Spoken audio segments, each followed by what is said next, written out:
Bismillahirrahmanirrahim.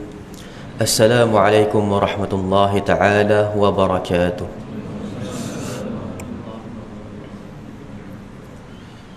Alhamdulillahi rabbil alamin. Wabihi nasta'in ala umuri dunya wad din. Wala hawla wala quwwata illa billahil aliyyil azim.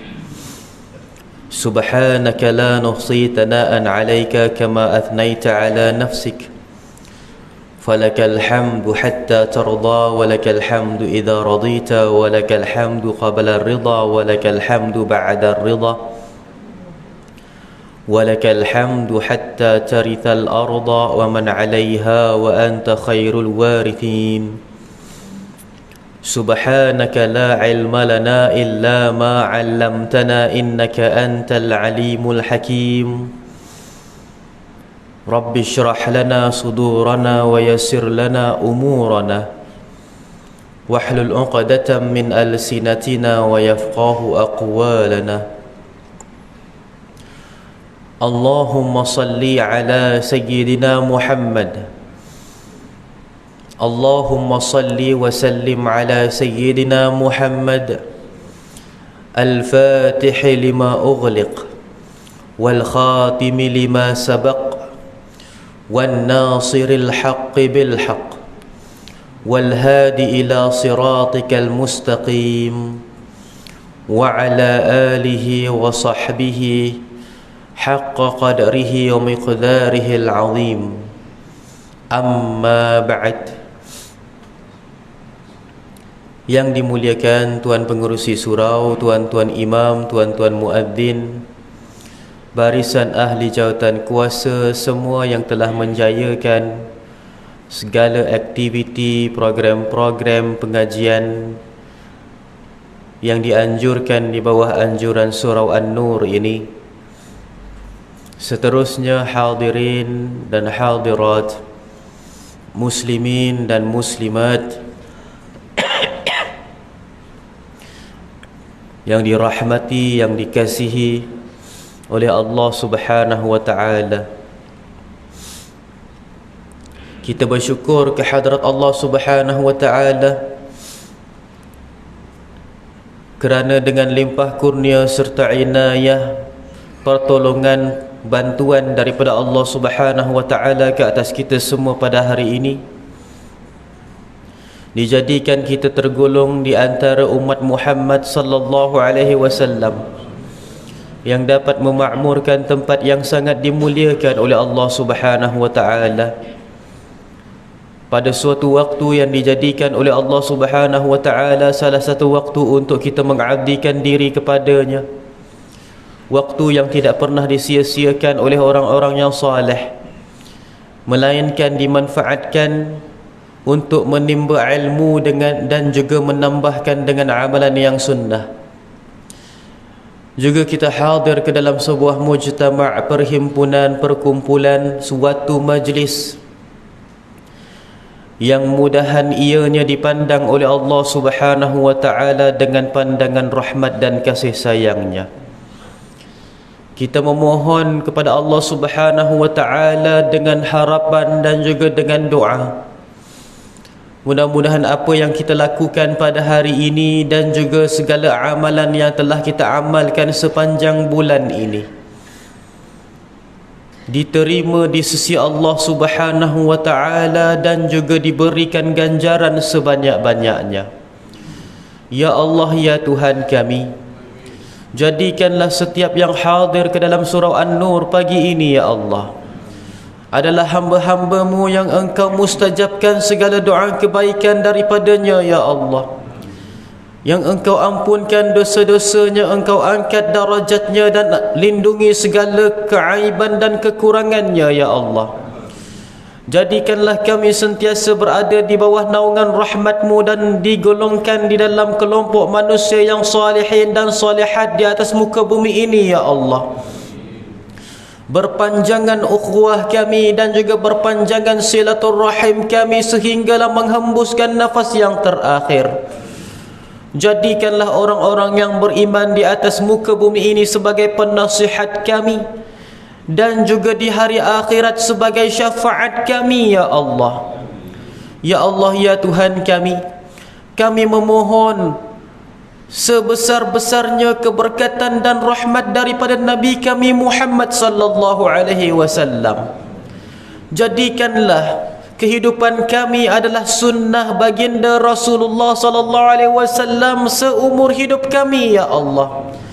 Di dunia baginda adalah ikutan, contoh ikutan terbaik bagi kami, ya Allah.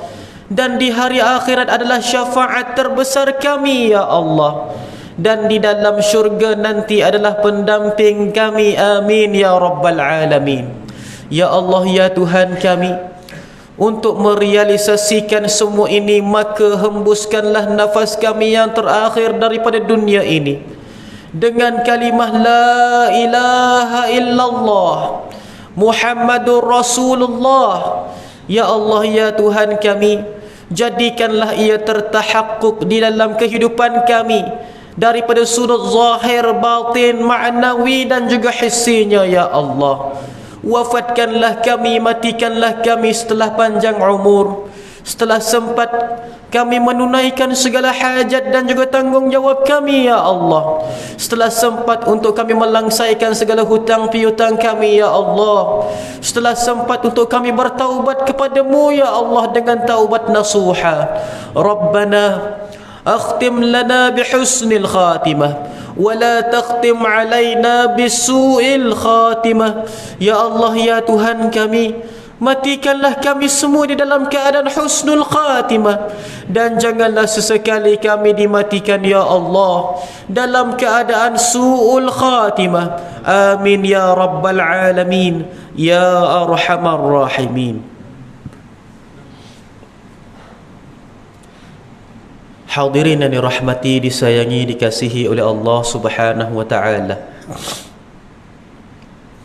Rasulullah sallallahu alaihi wasallam pernah bersabda di dalam sebuah hadis yang sahih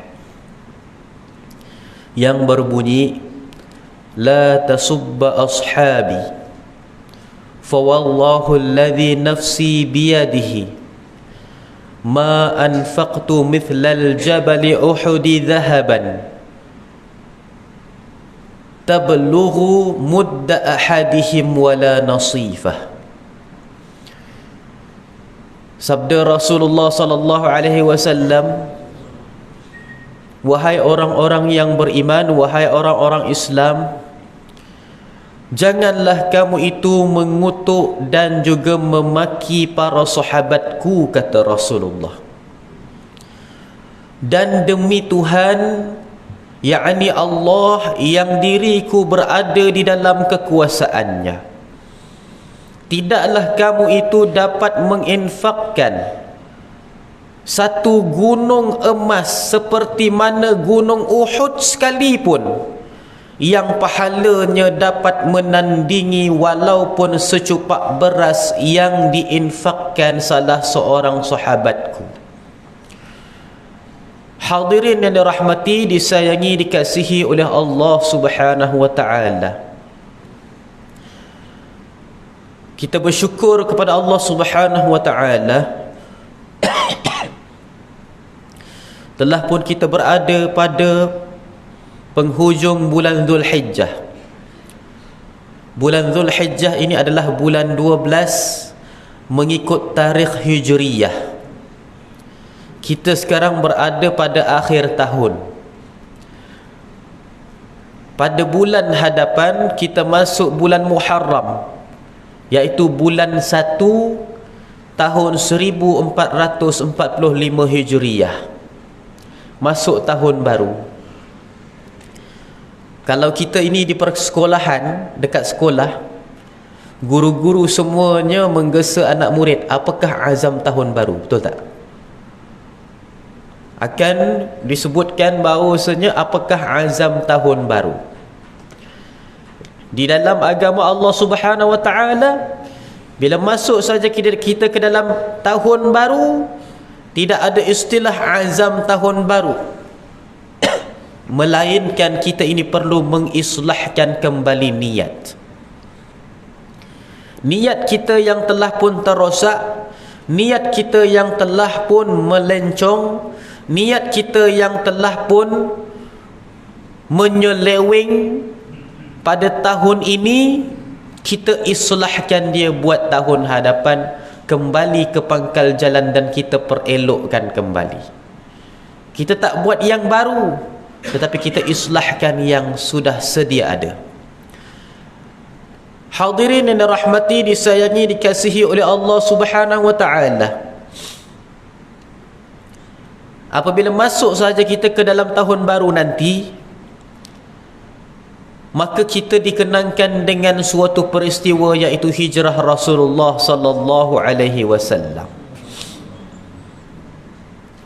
Dan yang ikut baginda Rasulullah sallallahu alaihi wasallam berhijrah ke kota Madinah, seramai lebih kurang 80 orang para sahabat, yang pelbagai bentuk sifat mereka.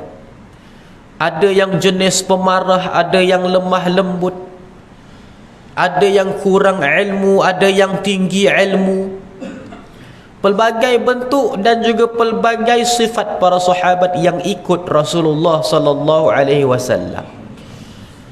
Termasuklah yang hijrahnya sebenarnya untuk menikahi seorang wanita.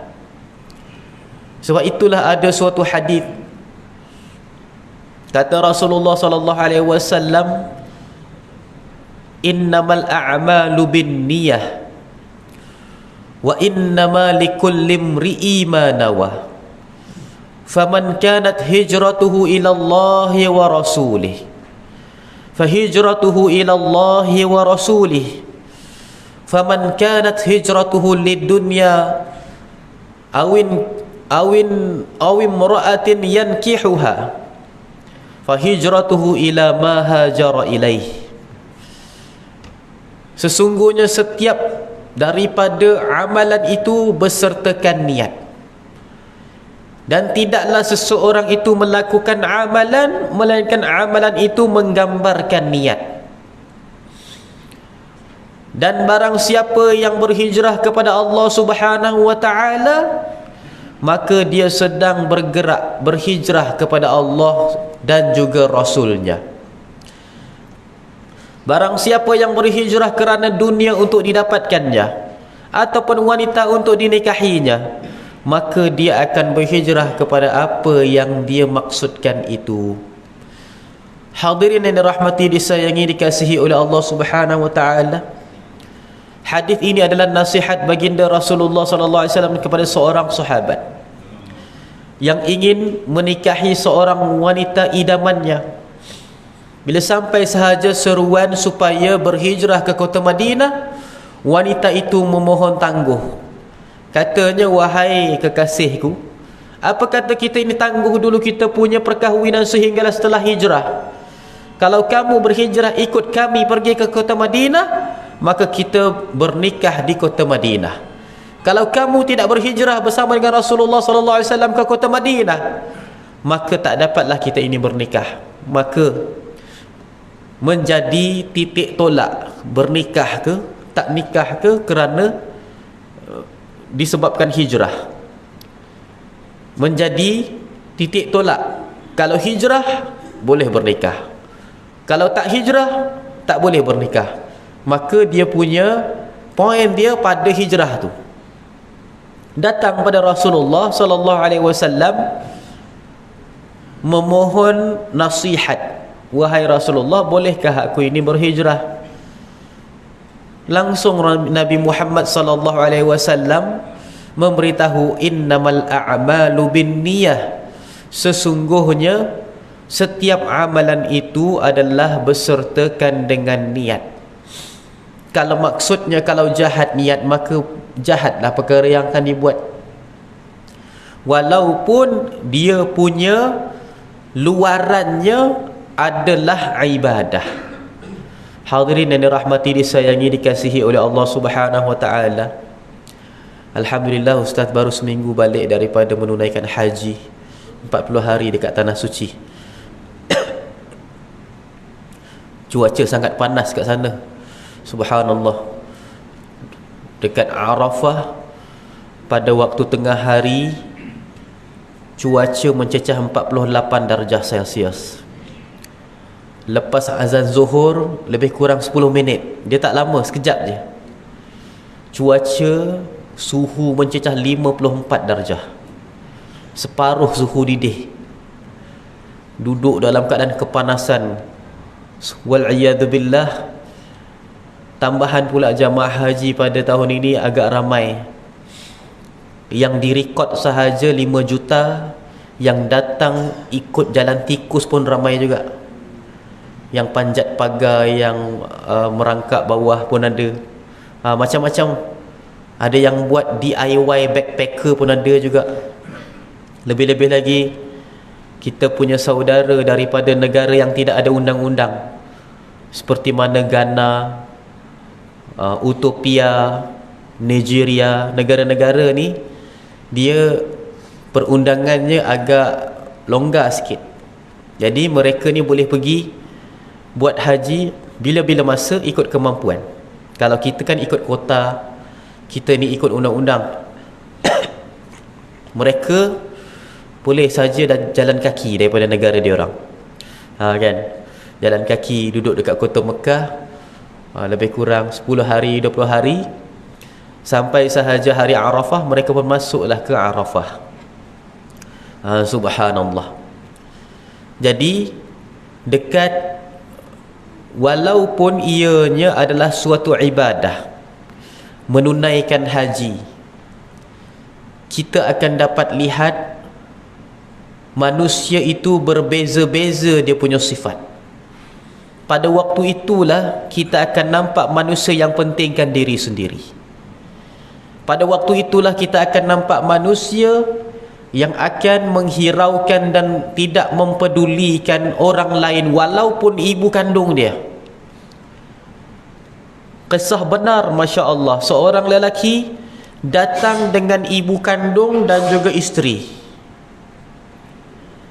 Ini adalah kisah teladan saja, tak perlu kita sebutkan dia punya watak siapa dia. Sampai saja dekat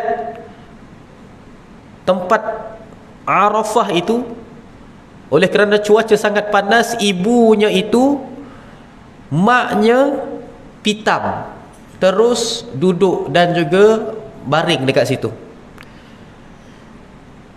Anak lelaki ni, dia pun panggillah jamaah-jamaah lain, katanya tolong tengokkan ibu saya. Dia pun pergi dengan isterinya. Hadirin dan rahmati disayangi, dikasihi oleh Allah Subhanahu wa taala. Perkara ini disaksikan sendiri oleh jamaah kami. Diceritakan sendiri kepada ustaz. Katanya, ustaz, tergamak betul anak lelaki dia buat mak dia macam itu. Semata-mata sebab dengar keluhan isterinya, panas abang, tolong bang, panas. Katanya, jom kita cari tempat yang teduh. Jemaah yang lain, tolong ya, ni mak saya cuba tengok. Dia pergi tinggalkan mak dia entah pergi mana. Wal'iyadzubillah. Ada juga jamaah yang Allah Subhanahu wa taala ingin ajar mereka. Boleh jadi mereka ni pergi dalam pakej yang agak mahal. Bila sampai saja ke sana, rupa-rupanya mereka punya kemah adalah kemah orang lain. Kemah mereka kemah orang lain. Kena tipu. Banyak skamer tahun ni. Skamer teruk sangat, berleluasa. Ni yang skamer ni pun satu juga, menipu atas kesempatan ibadah orang. Astaghfirullahalazim. Maka dekat Arafah, mereka itu kata, tempat kami kena istimewa lah, kami bayar mahal. Ini memang betul perkataan yang mereka keluar pada mulut mereka. Betul. Katanya, kami bayar mahal tau, tempat kami kena istimewa. Cari tempat yang teduh. Rupa-rupanya Allah Ta'ala pilihkan tempat mereka yang paling teduh depan tandas bau busuk. Duduklah mereka ramai-ramai, berhimpit-himpit, berpusu-pusu depan tandas. Hadirin yang rahmati disayangi, dikasihi oleh Allah Subhanahu wa taala. Maka apa sahaja yang kita lakukan adalah melambangkan niat. Kalau kita ini pergi kepada Baitullahil Haram, tapi niat kita nak makan sedap-sedap, nak menginap dekat tempat yang selesa, bangun pagi bila Tengok saja tingkap dia punya view Masjidil Haram. Nak jalan dengan orang yang ternama, nak berselfie dengan orang yang famous, yang popular, maka itulah yang akan dikejar bila sampai ke tanah suci. Masuk saja dalam Masjidil Haram, kalau kamu bukannya king, kamu bukannya Perdana Menteri, jangan harap keistimewaan. Bayarlah package mahal mana pun, 100,000 ke, 200,000 ke, 800,000 ke, 1,000,000 ke, selagi mana kamu bukan presiden, bukan Perdana Menteri, bukan sultan, bukan agung, jangan harap kamu ada keistimewaan. Ada jet pribadi ke, ada pengawal pribadi ke dekat negara, sampai dalam Masjidil Haram, tetap juga kalau kamu salah duduk, kamu kena halau, kena sepak. Ini biasa. Jangan langsung harapkan keistimewaan bila sampai ke tanah suci, kerana Allah Subhanahu wa ta'ala ingin membersihkan hati kita sebersih-bersihnya daripada kerak-kerak dunia. Hadirin yang dirahmati, disayangi, dikasihi oleh Allah Subhanahu wa ta'ala, ketika mana seorang sahabat memohon kepada Nabi Muhammad sallallahu alaihi wasallam, wahai Nabi Muhammad, wahai Rasulullah, izinkan aku berhijrah bersama orang-orang Islam. Rasulullah pun terus mengatakan, innamal a'malu binniyah, sesungguhnya amalan itu adalah melambangkan niat. Wa innama likulli imri'in ma nawah, dan sesungguhnya setiap manusia itu melakukan suatu perkara itu adalah berdasarkan niat. Dah sampai tanah suci, niatnya nak duduk dekat hotel 5 star, dekat Hilton, dekat Menara Jam, Darut Tauhid, dapatlah. Dah niatnya dekat sana nak makan sedap-sedap, nak dapat makan nasi Arab unta lah, nak makan apa namanya, kebab lah, shawarma lah, makanan sedap-sedap, dapatlah makanan sedap-sedap. Allah Ta'ala bagi. Tapi ingat, orang yang sebegini mereka takkan sedar Allah Ta'ala tunjuk sifat mereka langsung.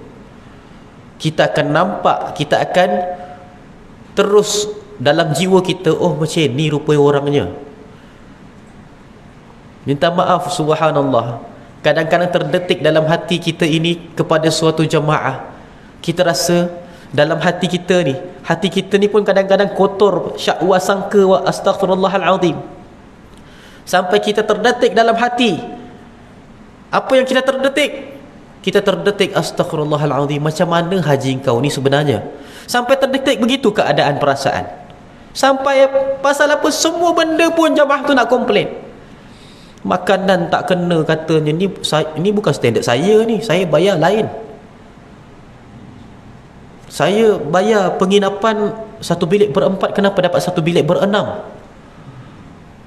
Saya sepatutnya dapat king size, apa namanya, katil, kenapa ini dapat queen size saja? Saya sepatutnya itu, saya sepatutnya ini. Saya bayarlah benda ni. Dia cakap macam tu. Boleh bayang tak? Orang yang daripada Malaysia, subhanallah, mulutnya selalu cakap benda baik-baik, positif, Masya Allah. Sampai dekat sana Allah Ta'ala tunjuk perangai sebenar mereka. Astaghfirullahalazim. Tapi memang mereka dapatlah apa benda yang mereka nak tu. Apa yang mereka komplain tu dapatlah. Tapi hanya itu saja yang kita ini nampak yang mereka dapat. Adapun sudut ibadahnya, mudahan Allah Subhanahu wa ta'ala terima daripada mereka. Amin ya rabbal alamin. Hadirin dan dirahmati, disayangi, dikasihi oleh Allah Subhanahu wa ta'ala.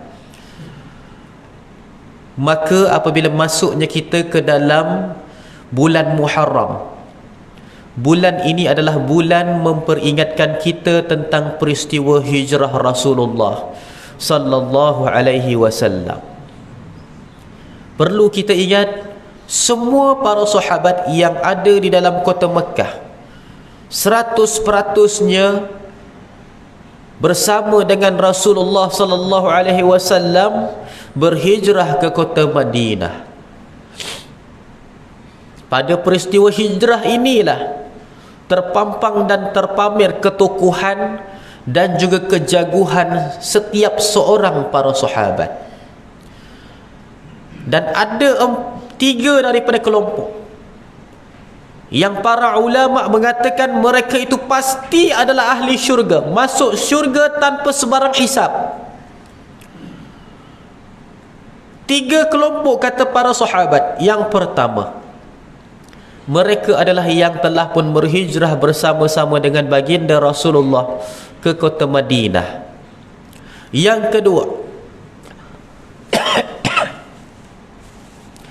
mereka adalah yang turut serta bersama di dalam medan peperangan Badar. Badarul Kubra, 313 orang muslimin yang bersama dengan Nabi Muhammad sallallahu alaihi wasallam, mereka semua adalah ahli syurga tanpa sebarang syak.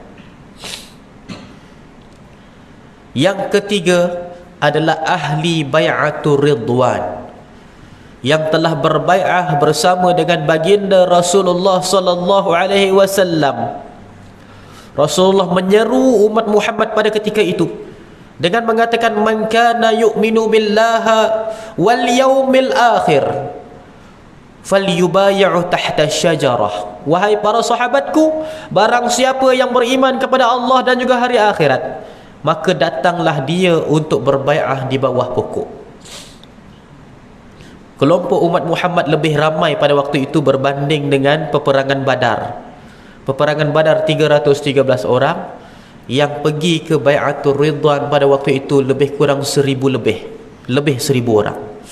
Bai'atul Ridwan, mereka semua ahli syurga. Tak ada satu pun yang boleh kita ini mengatakan melakukan kesilapan dan telah pun dimasukkan ke dalam neraka, wal'iyadzubillah. Hadirin yang dirahmati, disayangi, dikasihi oleh Allah Subhanahu wa taala.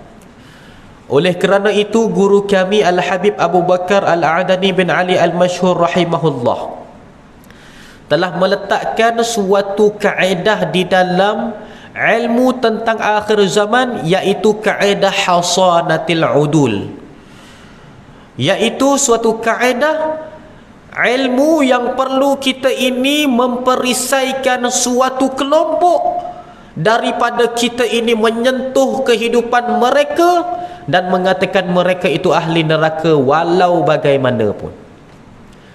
Kerana akan ada umat Muhammad sallallahu alaihi wasallam khusus di akhir zaman menyingkap suatu ilmu sirah ataupun ilmu sejarah, menceritakan tentang para sahabat ridwanullah, kehidupan mereka setelah kewafatan Nabi Muhammad sallallahu alaihi wasallam, dengan mengatakan sahabat ini telah melakukan kesilapan dan mungkin masuk neraka. Astaghfirullahalazim.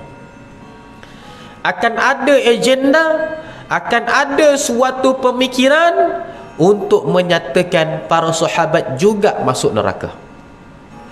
Dan tuan-tuan, jangan pelik, benda ni tuan-tuan akan dengar. Benda ni tak kisahlah tahun ni ke, tahun depan ke, 10 tahun akan datang ke, pasti tuan-tuan akan dengar. Mesti akan ada orang yang cakap. Bersedia sajalah. Maksud bersedia tu, apa namanya, perlulah kita ini beriktikad dalam hati, jangan mempersetujui orang tu. Akan ada manusia yang mengatakan sahabat pun ada yang masuk neraka. Benda ni sedang dirangkakan satu kaedah ilmiah untuk mengatakan para sahabat itu juga masuk neraka. Astaghfirullahalazim. Suatu kelompok telah pun terdahulu mengkafirkan, memunafikkan, memfasikkan para sahabat. Kelompok Syiah, ada 3 daripada kelompok Syiah. Syiah yang pertama namanya Unsuriyah. Syiah Unsuriyah ini beriktikad semua sahabat fasik. Semua sahabat fasik. Dan penghulu mereka adalah Abu Bakar dan juga Umar. Abu Bakar dengan Umar ni, mereka kalau doa, mereka doakan hidayah. Ya Allah, berilah hidayah kepada Abu Bakar dan Umar. Ini orang-orang Syiah Unsuriyah. Seolah-olah Abu Bakar dan Umar tu dah sesat. Astaghfirullahaladzim. Dah fasik. Dan mereka tidak akan panggil Abu Bakar dengan Sayyidina Abu Bakar. Mereka tidak akan mensayyidkan Sayyidina Abu Bakar. Sebab apa? Sayyid ini maksudnya gelaran tuan yang besar, yang tinggi. Kita sunnah wal jamaah, kita panggil Sayyidina Abu Bakar, Sayyidina Umar, Sayyidina Ali. Tapi mereka puak-puak Syiah Unsuriyah, mereka panggil Umar Ali. Panggilan mereka panggilan yang biadab. Tapi mereka masih Islam kerana mereka tidak beriktikad bahawa sahabat itu adalah kafir. Ada kelompok Syiah yang kedua pula. Kelompok Syiah yang kedua ini, dia adalah Syiah Rafidah. Syiah Rafidah ini Syiah yang beriktikad bahawasanya semua para sahabat itu munafik. Teruk lagi banding yang pertama. Bagi mereka sahabat ini semuanya kafir, tapi berlakunya di Islam. Konon-konon masuk Islam bagi mereka. Terutama sekali Sayyidatuna Aisyah. Bagi dia Aisyah itu adalah punca kepada semua para sahabat menjadi munafik bagi mereka, wal'iyadu billah. Dan mereka itu meletakkan perasaan dan i'tiqad mereka pada tempat sedemikian disebabkan peristiwa sirah. Apakah dia? Ketika mana Rasulullah sallallahu alaihi wasallam sedang terlantar kesakitan. Rasulullah sallallahu alaihi wasallam sakaratul maut. Apabila sampai saja waktu zuhur dengan waktu asar, Rasulullah sallallahu alaihi wasallam menyelak tirai yang ada pada tingkap rumah baginda sallallahu alaihi wasallam. Rasulullah lihat kepada para sahabat dan para sahabat pun terganggu di dalam solatnya. Pasal apa? Merasakan Rasulullah telah pun sihat, masya-Allah. Lalu mereka pun diberitahu oleh Sayyidatuna Aisyah. Inilah yang orang kata, orang Syiah kata ni Aisyah punya punca. Aisyah kata, wahai para sahabat, pergilah kamu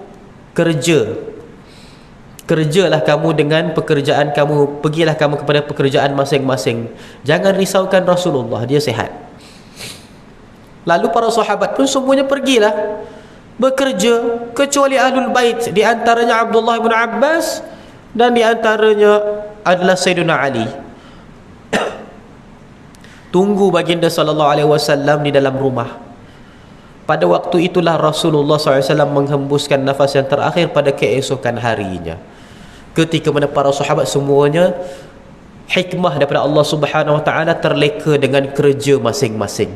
Sebab itulah para sahabat benci betul dengan sebab itulah puak Syiah, mereka ni benci betul dengan Sayyidatuna Aisyah.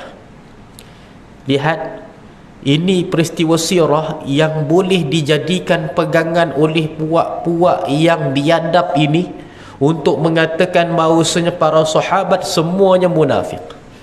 Kalau mereka bukan munafik, kata mereka, nescaya sahabat itu tak akan bekerja, dia akan duduk bersama dengan Nabi Muhammad SAW sehinggalah ke penghembusan nafas yang terakhir. Tapi ini adalah andaian puak Syiah yang sesat. Rafidah adalah puak Syiah yang sesat. Mereka bukan lagi Islam.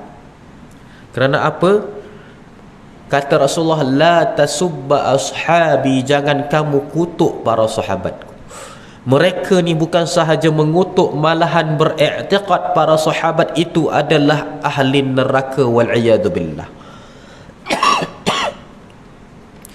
Hadirin dan dirahmati, disayangi, dikasihi oleh Allah Subhanahu Wa Taala, ada kelompok Syiah satu lagi, namanya Syiah Aliyah.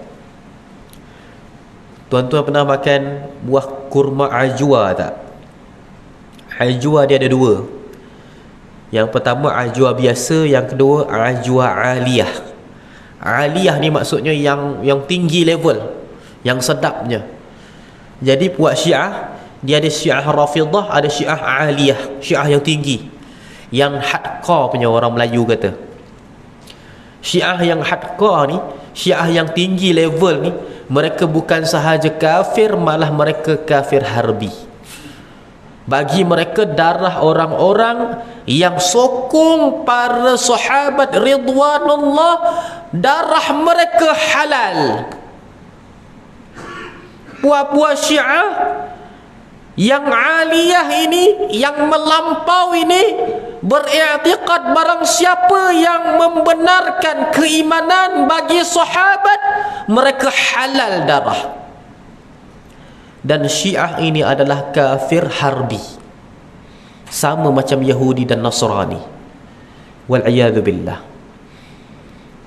Kena ingat, bila orang cakap Yahudi dan Nasrani, yang dimaksudkan adalah apa yang dimaksudkan oleh Allah dalam Al-Quran. Bukan bila asalkan Yahudi je, oh terus kata kalau macam tu habislah semua Yahudi kafir harbi. Tidak. Tapi Yahudi dan Nasrani berkesesuaian dengan apa yang dimaksudkan oleh Allah dalam Al-Quran. Walan tarda ankal yahudu walan nasara. Tidaklah redha sesekali kepada kamu wahai Muhammad orang-orang Yahudi dan juga Nasrani. Yahudi dan Nasrani yang tak redhakan Nabi Muhammad, inilah yang kita sebutkan kafir harbi. Kafir yang boleh diperangi. Darah mereka itu tidak dikenakan apa-apa had ataupun apa-apa hukuman kalau kita ini tumpahkan darah mereka. Tak kena hudud, terlepas daripada hudud kalau kita bunuh mereka. Pasal apa? Darah manusia ada hak. Manusia punya darah ada hak, siapa pun dia, walaupun kafir, siapa pun dia, darah manusia ada hak. Tetapi kalau sampai manusia tu kafir harbi, darahnya itu dia punya hak tercabut.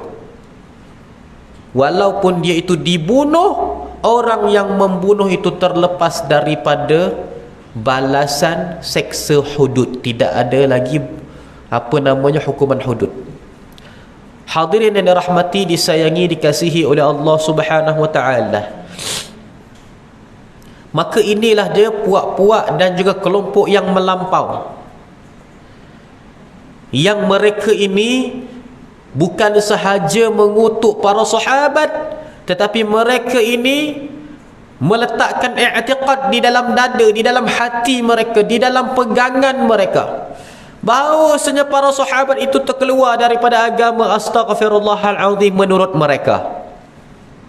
Adapun kita ahli sunnah wal jamaah adalah yang mengagungkan dan juga yang menghormati, menyayangi semua para sahabat. Termasuklah seorang lelaki namanya Hatib ibnu Balta'ah. Nama lelaki itu Hatib ibnu Balta'ah. Namanya susah sikit nak ingat. Ketika mana Rasulullah sedang menghimpunkan bala tentera umat Muhammad untuk pembukaan kota Mekah, bagaimana nak menyimpan senjata supaya tak terkelihatan, begitu saja masuk ke dalam kota Mekah. Rasulullah suruh umat Muhammad tajamkan pedang, tapi sarungkan pedang tersebut dan juga lapik dengan kain ihram supaya tak nampak. Jangan letak pedang tu dekat pinggang, tapi pedang lapik dengan kain ihram supaya dia tak nampak. Kerana apa? Maksud pembukaan kota Mekah itu bukanlah maksud untuk balas dendam, tapi maksud untuk membuka sebuah kota suci tanpa sebarang pertumpahan darah. Kalau kita lihat umat Muhammad di zaman sekarang, mereka punya mentaliti begitu melenceng. begitu lari daripada landasan Islam yang sebenar. Cuba beritahu Rasulullah buka negara mana dengan peperangan? Rasulullah hijrah ke kota Madinah, Rasulullah pergi berperang dekat kota Madinah? Buka kota Madinah? Tidak. Rasulullah SAW peperangan Tabuk, jauh Masya Allah peperangan tersebut. Sekembalinya Rasulullah daripada peperangan Tabuk, pada waktu itu berlaku peperangan? Dikatakan tak berlaku peperangan dalam Tabuk, melainkan umat Muhammad sempat menghunuskan pedang untuk menakut-nakutkan sahaja. Ketika mana Nabi Muhammad SAW menyiapkan bala tentera untuk membuka kota Mekah, Fathu Mekah, berapa jiwa yang korban di dalam pembukaan kota Mekah? Ada orang yang jahiliyah disembelih oleh Rasulullah? Tak ada. Lalu mengapakah umat Muhammad mentalitinya di zaman sekarang merasakan bahawa orang Islam perlu menghunuskan pedang untuk membuka negara ataupun untuk mentakluki dunia? Kenapa? Daripada mana mereka belajar ni? Adakah para sahabat mengajarkan mereka sedemikian? Siapa imam-imam umat Muhammad di zaman sekarang? Siapakah qudwah mereka sebenarnya? Kalaulah Nabi Muhammad SAW itu adalah qudwah mereka, nescaya mereka akan ikut apa yang Rasulullah lakukan ketika mana pembukaan kota Mekah. Tak ada satu jiwa pun daripada kalangan orang jahiliyah yang telah pun menyeksa umat Muhammad sebelum daripada hijrah digugurkan nyawanya ketika mana pembukaan kota Mekah. Tak ada seorang pun. Hadirin yang dirahmati, disayangi, dikasihi oleh Allah Subhanahu wa taala, ketika mana pembukaan kota Mekah, sebelum daripada berlakunya pergerakan umat Muhammad menuju ke kota Mekah pada ketika itu, terdapat seorang lelaki namanya Hatib ibnu Balta'ah. Oleh kerana takut ahli keluarganya nanti mungkin akan dibunuh oleh orang-orang Islam, awal-awal lagi sudah pun bersangka buruk kepada orang Islam, walaupun dia sendiri Islam. Hantarkan utusan surat kepada kota Mekah. Dia tulis surat dekat ahli keluarganya yang belum Islam dalam kota Mekah. Orang lain daripada para sahabat, bila masuk saja Islam, mereka ibarat putus hubungan dengan keluarganya.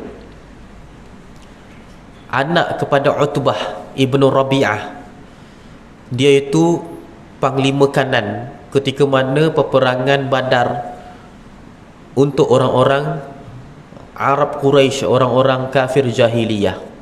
Dia tu panglima kanan orang jahiliyah pada waktu tu. Bila berperang saja pada waktu tu, anak dia Hudzaifah ada dalam kelompok tentera umat Muhammad, orang Islam. Utbah ibnu Rabi'ah ini pada ketika itu dia yang pertama sekali pergi ke depan. Dia berlaga pedang dengan Sayyidina Hamzah. Berlaga pedang dengan Sayyidina Hamzah, orang yang mengharapkan supaya Utbah ibnu Rabi'ah itu ditamatkan riwayatnya adalah anaknya. Anaknya Hudzaifah dalam hatinya, bunuh dia cepat wahai Hamzah. Begitu gugur saja apa namanya yang disebutkan Utbah ibnu Rabi'ah ini, anaknya yang pertama mengucapkan takbir Allahu Akbar. Ini adalah perihal sahabat yang mereka tu tak ada rasa kebaikan lagi dah pada ahli keluarganya yang menentang Islam. Beza pula dengan sahabat ini, Hatib ibnu Balta'ah berada dalam kota Madinah bersama dengan Rasulullah, tiap-tiap hari hadir ke majlis Rasulullah sallallahu alaihi wasallam. dalam hatinya masih lagi menyimpan rasa kasih sayang kepada ahli keluarganya, walaupun ahli keluarganya itu menentang agama Allah Subhanahu wa taala. Apabila umat Muhammad ingin menyiapkan bala tentera keesokan pagi untuk pergi ke kota Mekah, membuka kota Mekah, dia menyangkakan orang Islam nak bunuh orang-orang Arab jahiliyah dekat kota Mekah, yang diantaranya adalah ibu bapa dia sendiri. Dia pun rasa bimbang. Sedangkan semua sahabat ada ahli keluarga dalam dekat kota Mekah. Semua golongan muhajir pun ada keluarga dekat kota Mekah yang masih belum beriman. Ada. Tapi Hatib Ibn Balta'ah ini, dia tulis surat kepada ahli keluarganya, suruh berhati-hati, tentera umat Muhammad akan datang dan akan menerjah kota Mekah. Menyebabkan orang-orang Arab jahiliyah dalam kota Mekah, mereka dapat berita tentang kehadiran tentera Islam ke kota Mekah pada ketika itu. Bila dapat tahu sahaja perkara ini, Sayyidina Umar sangat marah. Sayyidina Umar, dia cekik Hatib Ibn Balta'ah, dia seret pergi ke hadapan Nabi Muhammad sallallahu alaihi wasallam. Dia campaknya, "Wahai Rasulullah, da'ani adrib ala unuqih." Wahai Rasulullah, biarkan aku pancung leher lelaki ini. Pengkhianat, kata Sayyidina Umar. Rasulullah SAW kata, "Irfa' ra'saka ya rajul." Wahai lelaki, angkat kepala kamu. Bila angkat kepala, bila nampak sahaja wajahnya rupanya Hatib Ibn Balta'ah, Rasulullah terus luntur wajah Nabi Muhammad daripada kemarahan. Rasulullah mengatakan, "Da'hu ya Umar." Biarkan dia, wahai Umar. "Innahu qad syahida Badran." Aku nampak dia bersama dengan kita berperang dalam peperangan Badar. Dia berperang bersama dengan kita dalam peperangan Badar, wahai Sayyidina Umar. "Wa ma yudrika ya Umar." Bagaimana kamu tahu perbuatannya itu adalah khianat, wahai Umar? "La'allallaha atla'a ala ashabi badri yujahiduna." Mudahan Allah Subhanahu wa taala telah melihat kepada hati-hati tentera peperangan Badar, kata Rasulullah SAW. Faqala, seraya berkata Allah Subhanahu wa taala, "I'malu ma syi'tum ya ahla badrin, anni qad ghafartu lakum." Lakukanlah apa sahaja wahai ahli peperangan Badar, aku telah pun ampunkan dosa-dosa kamu. Perbuatannya itu seolah-olah Allah Ta'ala nak mengatakan, wahai ahli peperangan Badar, buatlah apa sahaja, aku akan ampunkan dosa kamu. Ibarat sedemikian, kata Rasulullah SAW. Sayyidina Umar kalau ikut perasaan memang dia pancung mati dia kat situ. Tetapi Rasulullah bila lihat wajahnya, Rasulullah kenal. Dan Rasulullah pernah lihat wajah itu berperang bersama dengan orang-orang Islam dalam peperangan Badar, Hatib Ibn Balta'ah. Subhanallah. Rasulullah larang Sayyidina Umar daripada membunuh lelaki tersebut, hanya sahaja lelaki itu pernah berjuang, berjihad dalam medan peperangan Badar. Maksudnya, semua para sahabat, apapun kelakuannya yang menurut kita adalah salah, maka mereka telah pun dihasanahkan, diperisaikan oleh Nabi Muhammad sallallahu alaihi wasallam daripada perbuatan salah. Mereka tetap ahli syurga yang dimuliakan oleh Allah Subhanahu wa taala.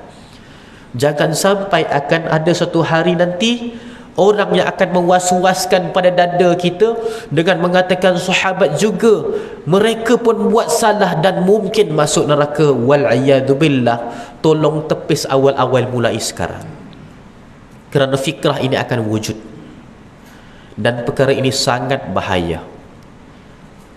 Waktu-waktu mereka nak sebarkan benda-benda macam ni, nantilah tunggu hijrah, nanti apa, ma'al hijrah, nanti akan adalah suara-suara macam ini yang akan konon-kononnya dengan ilmiah mengatakan bahawasanya ada juga sahabat yang buat salah, ada sahabat yang melakukan dosa besar, ada sahabat yang melakukan perkara yang dilarang oleh Rasulullah setelah kewafatannya. Rasulullah SAW pernah bersabda dalam sebuah hadis, taqatalu unasun min ashabi min ba'di fayudkhiluhumullahul jannata bisuhbatihim iyaya. Akan berbunuhan lelaki-lelaki dari kalangan para sahabatku, berbunuhan, berperangan. Lelaki-lelaki dalam kalangan para sahabatku, kata Rasulullah sallallahu alaihi wasallam, tetapi mereka tetap dimasukkan oleh Allah Subhanahu wa taala ke dalam syurga kerana mereka pernah bersahabat bersama denganku, kata Rasulullah. Thumma istanna alladhina min ba'dihim fayudkhiluhumun nar. Kemudian akan ada kelompok yang mengikuti jejak langkah lelaki-lelaki daripada kalangan para sahabat tersebut, berbunuh-bunuhan sesama sendiri, dan mereka itu akan dimasukkan oleh Allah ke dalam neraka kerana mereka bukan para sahabat. Sampai tara itu. Maksudnya ada perkara kalau kita buat masuk neraka confirm, tetapi mereka itu lakukan yang sama, tetap diselamatkan oleh Allah Subhanahu wa taala daripada api neraka, hanya sahaja mereka pernah bersahabat dengan Rasulullah. Apatah lagi dengan perkara yang remeh-remeh mereka lakukan. Para sahabat juga manusia dan mereka tidak maksum. Ini benar. Tetapi harus kita ini pelihara nama mereka, harumkan nama mereka, kerana mereka telah pun bersahabat dengan Nabi Muhammad sallallahu alaihi wasallam. Persahabatan mereka akan menjadi perisai kepada semua para sahabat, walaupun bertemu dengan Rasulullah hanyalah sesaat, hanyalah sedetik, walaupun dengan melihat bertentangan mata, walaupun hanya dengan mendengar suara, walaupun dengan seketika, menjadikan mereka ahli syurga selama-lamanya, walau apa pun yang berlaku ke atas mereka dan apa pun yang mereka lakukan setelah kewafatan Nabi Muhammad sallallahu alaihi wasallam. Wallahu a'lam. Kita berdoa mudahan Allah Subhanahu wa taala sentiasa menjaga hati kita daripada perkara-perkara yang melampau dan keterlaluan. Ya Allah, ya Tuhan kami, jagalah akidah kami, jagalah i'tiqad kami daripada yang terlarang, ya Allah. Dan peliharalah keimanan kami di atas landasan syariat Nabi Muhammad sallallahu alaihi wasallam yang telah diajarkan oleh tok-tok guru kami dan juga para ulama terdahulu, ya Allah, yang telah pun diterapkan oleh para ulama kami dan juga guru-guru kami, ya Allah. Jadikanlah kami orang-orang yang beriman dan juga yang bertakwa serta beramal saleh. Rabbana atina fid dunya hasanah wa fil akhirati hasanatan wa qina adzaban nar. Wa sallallahu ala sayyidina Muhammadin nabiyil ummi wa ala alihi wa sahbihi wa baraka wa sallam. Walhamdulillahi rabbil alamin. Minta maaf banyak-banyak sekiranya ada salah kata, tutur bicara, terkasar bahasa, ada tersinggung mana-mana pihak berada di dalam surau An-Nur ini. Akhir kalam aqulu qawli hadha li wa lakum wa billahi taufiq. Assalamualaikum warahmatullahi taala wabarakatuh.